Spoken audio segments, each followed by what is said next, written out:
अखिलेश यादव ने कांशीराम की प्रतिमा के अनावरण करने के बहाने दलित वोटों पर अपनी दावेदारी पेश कर दी है, जिससे बसपा में बेचैनी बढ़ गई है। लोकसभा चुनाव में अपना सियासी जनाधार बढ़ाने के लिए समाजवादी पार्टी परंपरागत मुस्लिम यादव समीकरण में दलित कार्ड को जोड़ने की मुहिम चला दी है, जिसके तहत 3 अप्रैल को रायबरेली में अखिलेश यादव ने कांशीराम की प्रतिमा का अनावरण किया। इन तस्वीरों के सामने आने के बाद मायावती के भतीजे और बसपा के राष्ट्रीय संयोजक आकाश आनंद ने अखिलेश यादव पर तीखा हमला किया है।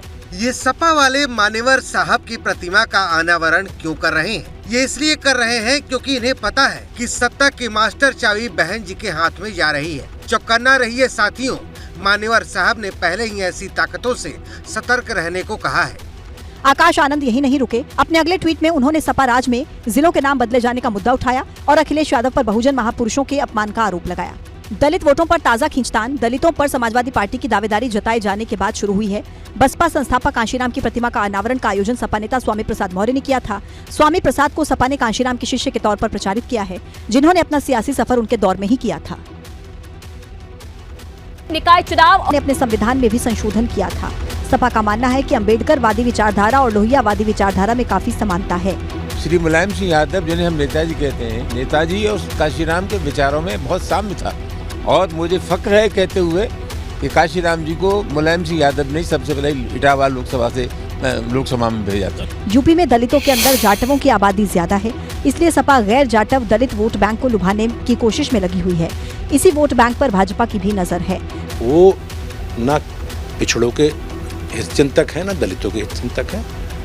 ये काम भारतीय जनता पार्टी की, मोदी जी की और योगी जी की नेतृत्व की सरकार ने हमने बखूबी किया है। सपा की दलितों को लुभाने की नीति कांग्रेस को भी रास नहीं आई। इनको आरक्षण नौकरियों में हमने दिया था, कांग्रेस ने दिया था। आरक्षित है सीटें तो कांग्रेस ने किया था। दरअसल लोकसभा चुनाव में अपना सियासी जनाधार बढ़ाने के लिए समाजवादी पार्टी परंपरागत मुस्लिम यादव समीकरण में दलितों को जोड़ने की मुहिम चला रही है।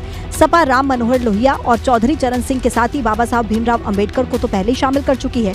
अब इसी कड़ी में उसने बसपा के संस्थापक कांशीराम को भी जोड़ा है। निकाय चुनाव की तारीखों का ऐलान का इंतजार है। चुनाव के लिए सभी दल अलग अलग रणनीति बना रहे हैं।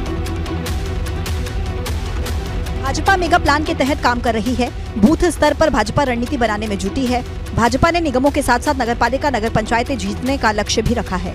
सरकार के काम और संगठन की शक्ति के जरिए भाजपा इस लक्ष्य को पाने में जुटी है। बूथ को मजबूत करने के लिए भाजपा ने बूथ समिति बनाई है।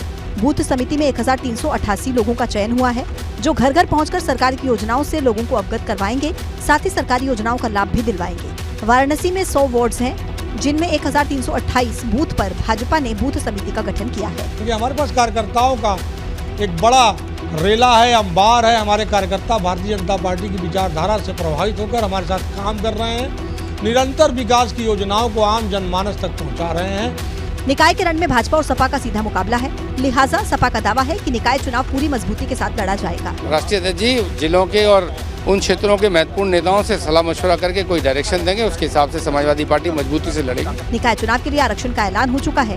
अब इंतजार चुनाव की तारीखों के ऐलान का है, लेकिन उससे पहले ही भाजपा और सपा बाहुबली प्लान पर